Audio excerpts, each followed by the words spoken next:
Hello everyone, welcome back to Srishti Smart Brains. So today we will cover unit number 4 and this is our last unit for our DSC Adolescence Education in India for semester number 8. So हमने already unit number 1, 2 and 3 cover कर लिया है. Link is there in the description box. So now let's start with our unit. Before starting, let's have a look at the syllabus first displayed on the screen. So this is our unit number 4 which is guidance and support for adolescents in India. So काफ़ी simple unit है और जल्दी से इसको हम लोग cover कर लेंगे. So let's start with a brief introduction. So अगर मैं simple शब्दों में कहूँ तो आज हम बात करेंगे teenagers की. तो आपको पता ही होगा कि टीनेजर्स एडोलेसेंस हम किसको कह रहे हैं. व्हाट इज़ एडोलेसेंस ये मैंने ऑलरेडी आपको बहुत बार बता दिया है. सो अब आप मुझे बताइए कि एडोलेसेंस किसको कहते हैं एंड एडोलेसेंस क्या होता है. इंडिया जैसे कंट्री में जहाँ फैमिली एक्सपेक्टेशंस बहुत हाई होती है और सोसाइटी का प्रेशर हमेशा रहता है, वही अपना फेमस डायलॉग शर्मा जी के बेटे को देखो. वहाँ एक टीनेजर को सही रास्ता दिखाना बहुत ज़रूरी है. तो आज के इस लेक्चर में हम समझेंगे कि इस एज में बच्चों को सही डायरेक्शन और सपोर्ट कैसे दिया जा सकता है. हम इसको 3 पार्ट्स में डिवाइड करेंगे और समझेंगे.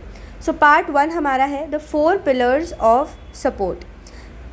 सो 4 पिलर्स कौन से पेरेंट्स का सपोर्ट, टीचर्स का, काउंसलर्स का और कम्युनिटी का रोल. एक टीनेजर की हेल्थ डेवलपमेंट के लिए एक पूरा सपोर्ट सिस्टम चाहिए होता है. ये अकेले किसी एक काम का नहीं है. इस सपोर्ट सिस्टम के 4 मेन पिलर्स होते हैं. First is role of parents. Indian families में पेरेंट्स अपने बच्चों से बहुत प्यार करते हैं, इसमें कोई शक नहीं है. लेकिन कई बार उनका प्यार ओवर प्रोटेक्शन या ओवर एक्सपेक्टेशंस बन जाता है. एडोलेसेंस में बच्चों को लेक्चर्स नहीं, एक दोस्त की ज़रूरत होती है. जैसे फॉर एग्ज़ाम्पल मान लीजिए एक बच्चा अपने प्री बोर्ड्स में फ़ेल हो गया. एक टिपिकल रिएक्शन होता है डांटना. तुम तो दिन भर मोबाइल चलाते हो, फेल ही होना था. इसकी जगह पेरेंट्स का रोल होना चाहिए एक गाइड का. उन्हें बच्चे के पास बैठकर पूछना चाहिए, बेटा प्रॉब्लम कहाँ आ रही है, क्या सब्जेक्ट समझ नहीं आ रहा या स्ट्रेस ज़्यादा है. पेरेंट्स को एक सेफ़ एनवायरनमेंट देना चाहिए जहां बच्चा बिना डरे अपनी मिस्टेक्स शेयर कर सके. उन्हें अपने बच्चों को अनकंडीशनली एक्सेप्ट करना चाहिए. Second is role of teachers. बच्चे अपने दिन का सबसे बड़ा हिस्सा स्कूल में बिताते हैं. एक टीचर सिर्फ सिलेबस ख़त्म कराने वाली मशीन नहीं होती. एक अच्छा टीचर एक मेंटोर होता है. जैसे फॉर एग्ज़ाम्पल क्लास में एक लड़की है नेहा, जो पहले बहुत बोलती थी बट पिछले कुछ दिनों से बिल्कुल चुप रहती है. यहाँ एक अच्छा टीचर ये नोटिस कर लेगा. वो उसे अलग से बुलाकर पूछेगा, नेहा इज़ एवरीथिंग ओके, तुम आजकल थोड़ी परेशान लगती हो. टीचर को बायस फ्री होना चाहिए और हर बच्चे की यूनिक क्वालिटी को पहचानना चाहिए. हर बच्चा मैथ्स में आइंस्टाइन नहीं बन सकता है. शायद कोई स्पोर्ट्स में सचिन तेंदुलकर बनना चाहता हो. टीचर्स को वही हिडन टैलेंट पहचान कर उन्हें एनकरेज करना होता है.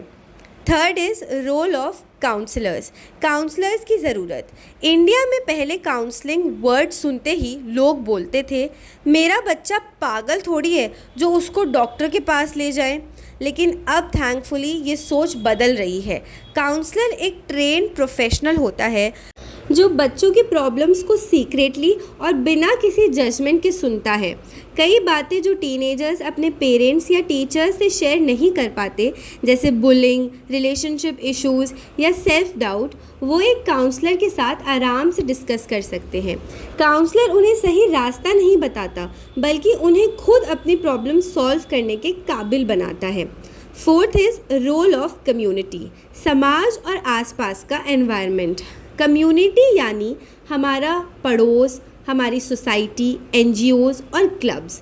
एक बच्चा सिर्फ घर और स्कूल में नहीं बल्कि सोसाइटी में भी बड़ा होता है. अगर कम्युनिटी में अच्छे पार्क्स हैं, लाइब्रेरीज़ हैं, स्पोर्ट्स क्लब्स हैं जहां बच्चे अपनी एनर्जी यूज़ कर सकते हैं, तो उनका डेवलपमेंट बहुत पॉजिटिव होगा. कम्युनिटी को एक ऐसा माहौल बनाना चाहिए जहां टीनेजर्स सेफली अपने व्यूज़ एक्सप्रेस कर सकें और उन्हें पॉजिटिव रोल मॉडल्स मिल सके। Now let's see our part number 2 which is strategies for guidance. कैसे दे सही दिशा। अब हमें ये तो पता चल गया कि गाइड किसको करना है, लेकिन अब सवाल आता है कि कैसे करें। एक एडोलेसेंट की लाइफ में 3 मेन एरियाज़ होते हैं जहां उसको गाइडेंस चाहिए होती है।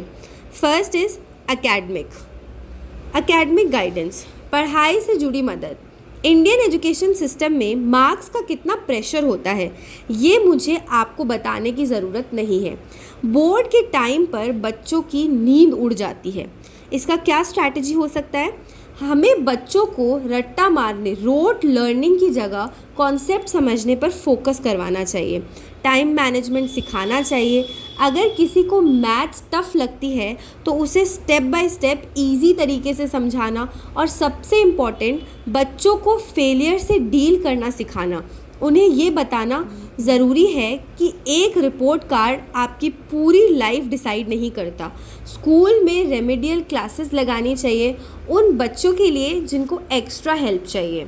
सेकंड इज़ करियर गाइडेंस, सही करियर चुनने में मदद करना। हमारे यहाँ 2 ही मेन करियर माने जाते हैं, बेटा इंजीनियर बनेगा या डॉक्टर बनेगा, और अगर दोनों नहीं तो सीए बन जाएगा या फिर कोई गवर्नमेंट जॉब करेगा। लेकिन आज की दुनिया बहुत अलग है। इसकी क्या स्ट्रैटेजी हो सकती है? 10th और 12th स्टैंडर्ड में करियर काउंसलिंग बहुत ज़रूरी है। बच्चों का एप्टीट्यूड टेस्ट और इंटरेस्ट टेस्ट करवाना चाहिए। 3 इडियट्स मूवी का फरहान याद है?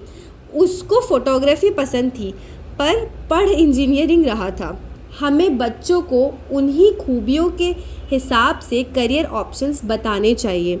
आजकल graphic designing, sports management, content creation, psychology, हज़ारों ऑप्शंस हैं। टीचर्स और काउंसलर्स को करियर फेयर्स और एलुमनाई टॉक्स ऑर्गेनाइज करवाने चाहिए ताकि बच्चों को रियल वर्ल्ड एक्सपोजर मिल सके। Now third is personal social guidance, emotions और रिलेशनशिप की उलझन। टीनेजर्स की लाइफ में हॉर्मोन्स का बड़ा खेल होता है।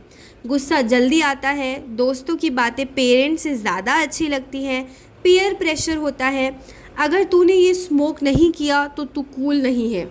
और आजकल तो इंस्टाग्राम और स्नैपचैट का प्रेशर अलग है कि फ़ोटो पे कितने लाइक्स आए, क्या हुआ क्या नहीं हुआ, ये सब चीज़ें। तो इसकी क्या स्ट्रैटेजी हो सकती है ठीक करने के लिए? स्कूल्स में लाइफ स्किल्स क्लासेस होनी चाहिए। बच्चों को सिखाना चाहिए कि स्ट्रेस कैसे हैंडल करें, दोस्तों को नो कैसे बोले, अगर वो कुछ गलत करने को कह रहे हैं तो उन्हें साइबर बुलिंग से बचाने के तरीके बताने चाहिए। अगर उन्हें कोई इमोशनल प्रॉब्लम है जैसे पहला क्रश या ब्रेकअप तो उनकी बातों का मजाक नहीं उड़ाना चाहिए बल्कि एम्पैथी के साथ सुनना चाहिए। Okay, so now let's move towards our last part 3, mental health and behavioural issues. दिमागी सेहत और गुस्सा, चिड़चिड़ापन, ये सब चीज़ के बारे में हम लोग डिस्कस करेंगे। ये इस यूनिट का सबसे सेंसिटिव और इम्पॉर्टेंट हिस्सा है। हम फिज़िकल चोट पर बैंडेड लगा देते हैं पर दिमागी चोट, मेंटल हेल्थ किसी को दिखती नहीं है। आजकल एडोलेसेंट्स में depression, anxiety, body image issues, अपने लुक्स को लेकर परेशान रहना और ईटिंग डिसऑर्डर्स बहुत बढ़ गए हैं। कुछ बच्चे गुस्से में अग्रेसिव हो जाते हैं, रूल तोड़ते हैं या गलत संगत, ड्रग्स, अल्कोहल में पड़ जाते हैं। इन इश्यूज़ को सॉल्व करने के लिए स्कूल और कम्युनिटीज़ को क्या करना चाहिए, क्या रिसोर्सेज और इंटरवेंशंस यूज़ करने चाहिए? फर्स्ट इज़ अर्ली आइडेंटिफिकेशन, सही टाइम पर पहचान करना। सबसे पहले स्टेप है साइंस को पहचानना। अगर कोई बच्चा अचानक से बहुत गुस्सा करने लगा है, खाना कम खा रहा है, दोस्तों से अलग रहने लगा है या पढ़ाई में अचानक से वीक हो गया है तो ये रेड फ्लैग्स, खतरे की घंटी है। टीचर्स और पेरेंट्स को इन बदलावों को इग्नोर नहीं करना चाहिए ये सोचकर कि ये तो टीनेज फेज़ है, ठीक हो जाएगा। Second, school based interventions. School के अंदर क्या कर सकते हैं? फर्स्ट, वेलनेस रूम्स, स्कूल में एक ऐसा सेफ कमरा होना चाहिए जहाँ बच्चा अगर पैनिक अटैक फील करे या रो रहा हो तो वहाँ शांति से बैठ सके। Second is trained counsellors. हर स्कूल में एटलीस्ट एक full time trained psychological counsellor होना चाहिए। Third, peer support groups. एक ही एज के बच्चों का ग्रुप बनना जहाँ वो अपनी प्रॉब्लम्स डिस्कस कर सके, क्योंकि कई बार बच्चे अडल्ट्स से ज़्यादा अपने बच्चों से खुलकर बात करते हैं। Fourth, art and music therapy. पढ़ाई के अलावा आर्ट, डांस या म्यूज़िक के थ्रू बच्चों को अपने इमोशंस बाहर निकालने का रास्ता देना चाहिए। Third is community based resources. बाहर की दुनिया में मदद, हेल्पलाइंस। First is helplines. बच्चों को पता होना चाहिए कि अगर उन्हें रात में या कभी भी एंग्जाइटी हो तो वो किस नंबर पर कॉल कर सकते हैं। इंडिया में किरण, मेंटल हेल्थ हेल्पलाइन और आसरा जैसे NGOs हैं जो फ़ोन पर मदद करती हैं। Second is parenting workshops. Community centres में पेरेंट्स के लिए वर्कशॉप्स होनी चाहिए जहां उनको सिखाया जाए कि जेनजी या आज के टीनेजर्स के साथ कैसे डील करना है। उन्हें सिखाना चाहिए कि अपने बच्चे की मेंटल हेल्थ को सीरियसली कैसे लें। Third is awareness campaigns. नुक्कड़ नाटक, पोस्टर्स और सोशल मीडिया के थ्रू समाज में मेंटल हेल्थ से जुड़ा स्टिग्मा, शर्म हटाना चाहिए। जब कम्युनिटी खुलकर डिप्रेशन या एंग्जाइटी पर बात करेगी तो बच्चे भी बिना डरे हेल्प मांग पाएंगे। Now conclusion. तो क्लास कंक्लूड करते हैं। मैं बस यही कहूँगी कि एक एडोलेसेंट एक कच्ची मिट्टी, वेट क्ले की तरह होता है। इस एज में उन्हें जैसी शेप दी जाएगी वो वैसे ही अडल्ट बनेंगे। उन्हें स्ट्रिक्ट रूल्स की ज़रूरत नहीं है, उन्हें एक गाइडिंग लाइट की ज़रूरत है। उनका हाथ पकड़कर चलना नहीं सिखाना है, बस उनको रास्ता दिखाना है ताकि वो खुद चल सके और गिरने पर उन्हें उठाने वाला कोई हो। पेरेंट्स, टीचर्स, काउंसलर्स और सोसाइटी, हम सबको मिलकर इन बच्चों के लिए एक सेफ़, नॉन जजमेंटल और केयरिंग एनवायरनमेंट बनाना होगा ताकि हमारे देश का फ्यूचर मेंटली और इमोशनली स्ट्रॉन्ग बने। So this was our unit number 4 और इसके साथ हमारा पूरा सब्जेक्ट कवर कर दिया है मैंने। आई होप आपको सारी की सारी चीज़ें अच्छे से क्लियर हो गई होंगी। किसी भी यूनिट में कोई भी डाउट है तो feel free to ask me in the comment box. I will reply you as soon as possible. Thank you so much for watching and don't forget to subscribe.